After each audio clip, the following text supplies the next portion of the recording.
My number 2 game of 2022. Gonna be honest, between this and my number 1, it was really, really difficult to actually pick between the two because they were almost tied for number 1 for me.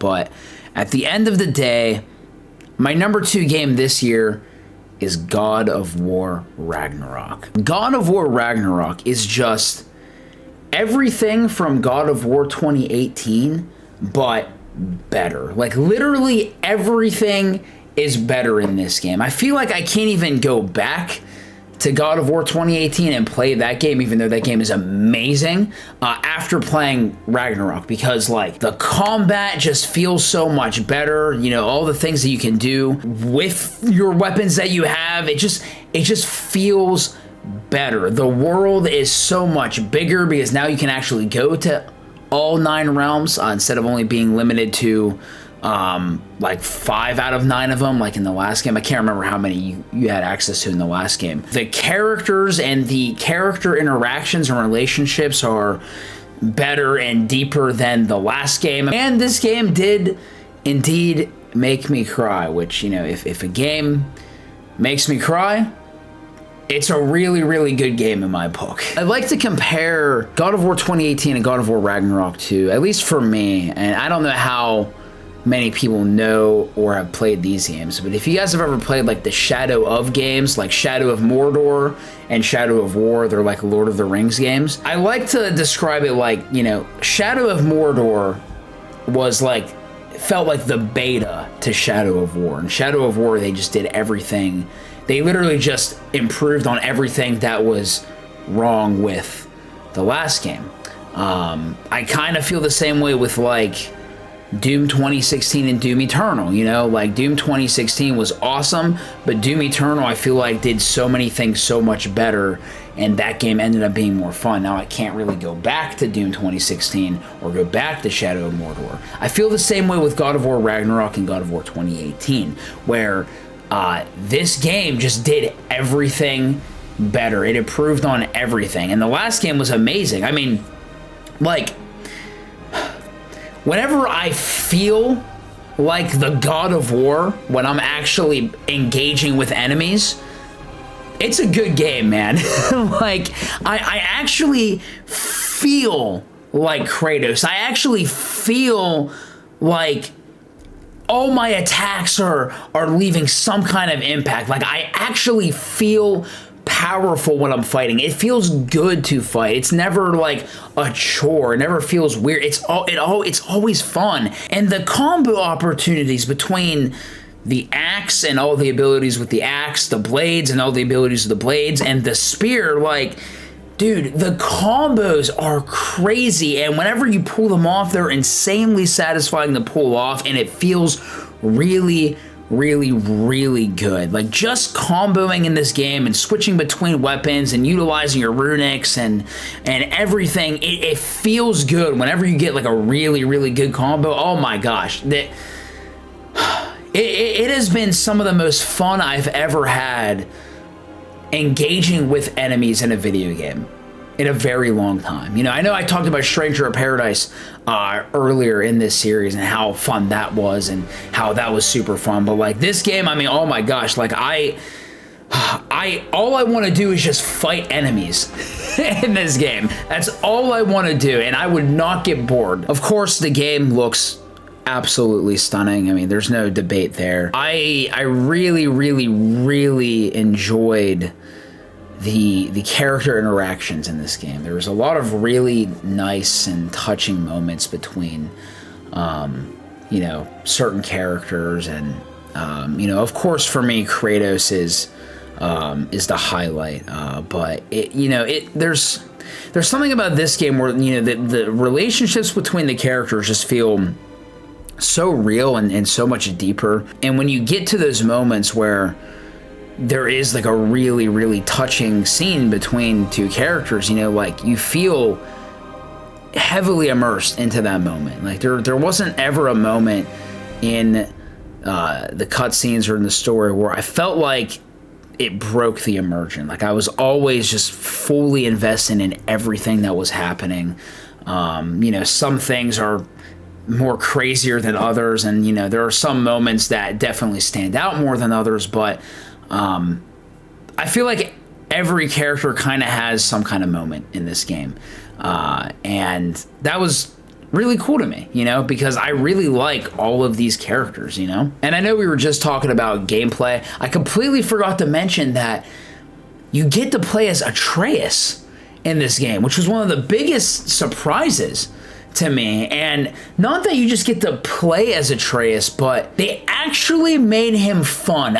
Just as fun as Kratos, I would argue. I would argue he's just as fun as Kratos. And I think that was one of the big highlights for me, because I didn't know, whenever they first let me control him, I didn't know how it was going to go. But like, once I started playing as him, like, it felt good. And I was very, very happy with how they kind of handled that, because again, like, they made him, you play as him, and you still feel powerful. You know, you're not playing as Kratos, but it still feels good. It's still fun. There's so much side content. This game is huge. This game is massive. There's so much side content. There's a lot to do in post game, which really makes me want to go back into it again, because I haven't done really a lot of post-game stuff yet, and like, the side quests are really good. Like, I think God of War, at least 2018 and God of War Ragnarok, like, these games have had some of like the best side questing in like any video game that I've probably ever played. You know, I mean, maybe that's kind of a reach, but like, at least for me, that I can think of, I mean, like, the side quests in these last couple of God of War games, they don't actually feel like side quests. Like, it just feels like part of the story, because every side quest contributes something to the story or the lore.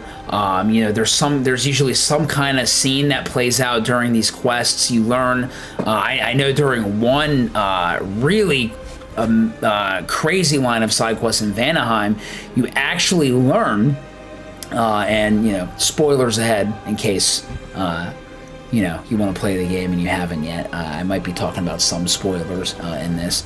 But there was a line of side quests in Vanaheim where you actually find out through those quests that Faye, who is Kratos' late wife, actually fought Thor, like, back in the day. And there's a whole string of quests that actually explain that and talk about that, and Kratos is like, I had no idea. Part of me feels like, you know, that could be something that's part of the main story, but it's actually something on the side, but it contributes so much to, like, and gives you so much more context to, like, all this stuff that's happening around you. And not to mention, like, these side quests also reward you very, very heavily. So they're worth doing. Like, that's another thing, is, like, it feels good completing side quests in this game because they reward you very well. And there's a lot of, like, optional boss fights in this game, a lot of optional quests that, you know, have, like, some of these, like, tougher enemies. Like, a lot of people would agree with me, like, the optional bosses, the side quests are actually harder than, like, the main story, but there's nothing wrong with that, because in that way, it's like, you know, like, you're getting rewarded very heavily for it, so now you're more equipped to go through the main story. But you don't have to do these side quests if you don't want to. But I recommend doing them personally, because they are really, really good.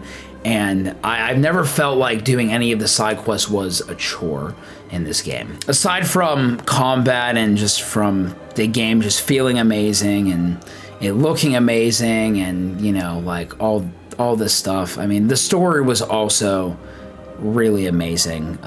There was a lot of really great moments in the story, a lot of peak fiction type of moments in the story that I won't really talk about too much. But I will say this, after finishing the game, I don't think the game is perfect, and I do have one thing that I wasn't crazy about. This is a criticism, but in terms of the story, I didn't really think the pacing of the story was that great, which is why I would actually put it in my number 2 game of this year, because there's a lot of, and again, this game is incredible, like literally one of the best games I played this year. Dare I say one of the best games I played in the last 3 years, to be completely honest. But the pacing, it kind of, the game is called God of War Ragnarok, and so there's a lot of things, the whole game, it's building up to Ragnarok, this Ragnarok event, and there are times where it feels like it just kind of, it does drag a little bit, where it's like, okay, like, we're just going from here to here, and then we're getting these people, and then we're getting this thing because we're preparing for Ragnarok, and we're getting this thing, and we got to go do this before we can do this, and there is a lot of build up to Ragnarok, and that's fine. I don't think there's anything wrong with that. But the thing that made me a little bit disappointed was when we got to the actual Ragnarok event of the game, and this might just be me, I felt like the Ragnarok part of the game was actually too short. Like, maybe it's just me, but I was actually expecting more from like the last mission or the last couple of story quests in the game. The actual event of Ragnarok just felt a little short to me, and I felt like there was going to be more. Now, it was awesome, the spectacle was amazing, the things that happen are super epic, like this whole game is just insanely epic. But yeah, the actual Ragnarok event itself, the actual end game felt it felt like it was missing something. Like, I feel like there was like a half of it that was just missing. And I enjoyed the final fights, but the final fight against Odin in the end, I feel like there should have been like at least one more phase. Maybe it's just me, but I feel like there just should have been more to just like those final fights in the end. I really loved the ending to this game. I really liked how everything played out. Like I said, the ending, like this game did make me cry, and it was at the end of the game where it made me cry.